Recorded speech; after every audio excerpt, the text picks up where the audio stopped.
Welcome back to Facts Matter. I am Aton. I'm your host. This is Mookie. We've got a real gem for you guys today. We have uncovered some footage that even the media is afraid to cover. And you're all asking me, well, what am I talking about? And I am talking about a man known as Mullah Alireza Panahian. And most of you are like, well, I don't know who this guy is. And I really didn't know who he was before I became aware of this footage. And apparently, he is very close with Grand Ayatollah Khomeini. He is, I would imagine, one of his, more entrusted disciples. He is a 12er, which means that he belongs to the majority branch of Shia Islam that believes in the 12 prophets or 12 imams. And I'm not going to get into all that for you. Let's just go ahead and see what he's saying. And I interpret this as a plea for money. Basically the church coffers are getting dry, and we need to start getting more tithes in, and that's what I think we're seeing. And you guys tell me. Let's put it up for you guys. So let's just hear what he has to say. And I'm going to step back and we're going to make it full screen for you right now. شما باید به استقبال برخی از مسئله ها بری که به زعم تو فساد انگیز است، بلکه باید این مسئله ها رو ایجاد کنی، مردی اونجا وایسی دینداری کنی، مثل پول در آوردن. حتما بچه مذهبی ها باید ارزه داشته باشن پول در. نه، من بچه خوبی هستم. چقدر تولید میکنی، چقدر کاسبی میکنی؟ نه، کلا کاسبی نمیکنیم، ولی بچه خوبی هستم. اولا که شما از چشم پیغمبر افتادی در جا، اون که هیچ. ثانیا رو هیچ چیز نمیشه حساب کرد. کان رسول الله اذا نظر الی الرجل فاعجبه، وقتی نگاه میکرد به یه مردی، به یه کسی، به یه جوونی و تعجب میکرد از خوبی و این حرفاش، میفرمود هل له حرفتون، این ارزه پول در آوردن داره یا نه؟ فإن قالوا لا، اگه میگفتن نه، میفرمود سقط من عینی، از چشمم افتاد. حتما بچه مذهبی ها باید ارزه داشته باشن پول در بیارن. من چون بچه مذهبی هم بهم شغل بدید، این شد زندگی. پولدارها کسانی باشن که نفهمن کجا باید خرج بکنن، به جای اینکه برن تو اربعین خرج بکنن، برن تو آنتالیا خرج بکنن. این باعث فناء جامعه اسلامی است. شما داری ترویج میکنی پولداری رو. حزب اللهی که بی پولیش مال بی ارزگیشه، نباید اینو بذاره پای زهدش، باید بره تلاش بکنه. پولدار شد، خدا داده، نشد، نداده. Now, what do we see in that video? We saw a holy man, a cleric, a voice of God telling his followers that only the stupid ones are allowed to be humble and pious. That's literally what he's saying. He's telling everybody else to go and get their money, bring it back to the church. Why? Well, he doesn't really say why. Actually, he does. He uses a theological argument that would basically be under the pretense of Shia Islam has reached such a point of purity that it is ready to take on even more challenges to the human soul. That they've achieved such level of enlightenment that now they must take on, the challenges of life, while also, being rich and fighting off the sins that come through that.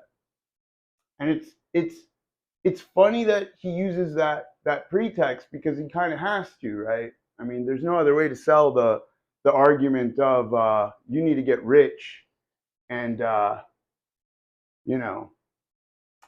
something along the lines of, if you're a wealthy man, a camel has a better chance of getting into heaven by jumping through the head of a needle. So just take that in for a second. That's what Jesus was saying. And I think that, money is one of those things that is universally understood to be evil. The only people that can argue that money isn't evil is the people who have infinite supplies of it, right? And they can be like, oh, well, I do all these good things with my money. I live to give my money away. You know what? I would love to be so rich as to just, have nothing better to do all day than just give it away to everybody. I would literally love that. I would love to just be a humanitarian. Like that to me does not equate to money is a good thing, right? Like I don't think you can ever argue money is a good thing. And he's not trying to. He really isn't, right?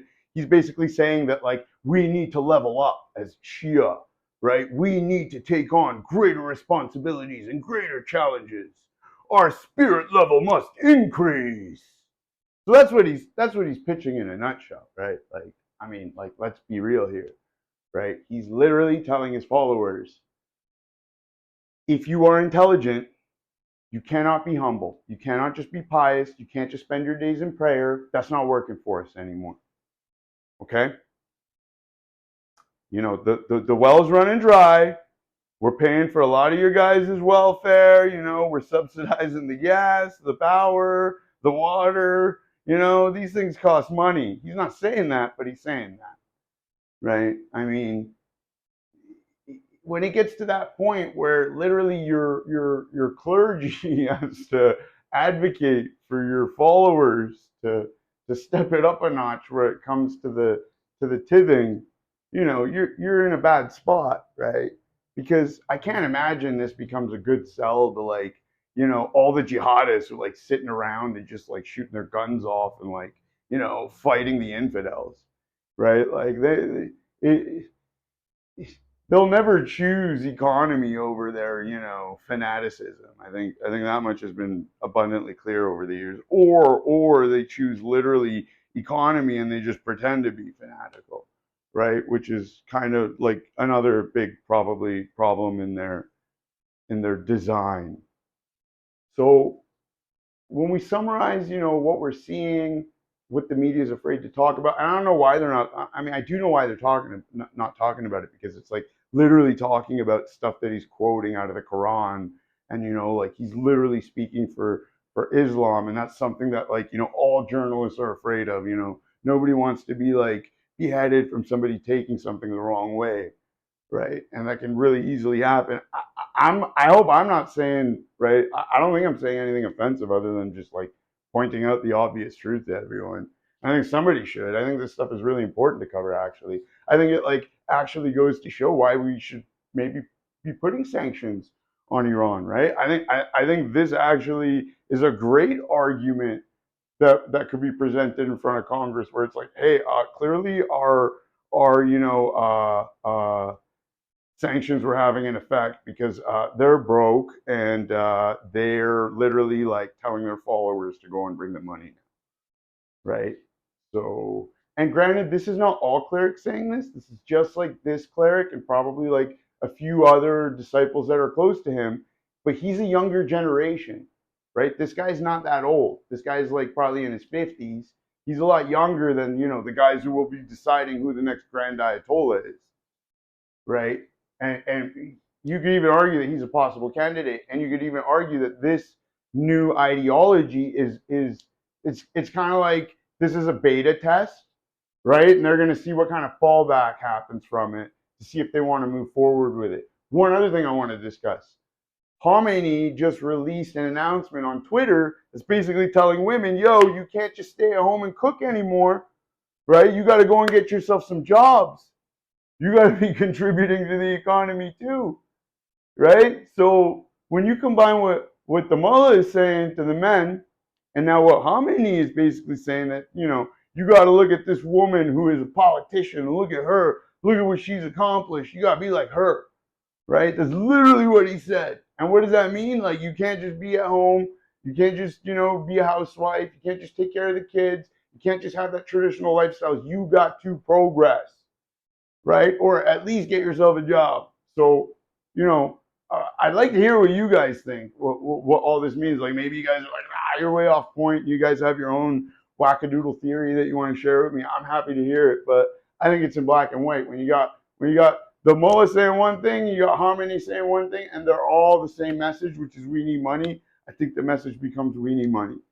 That's it for today. It's a short one. You guys take care and have a good day. Like and subscribe. Bye.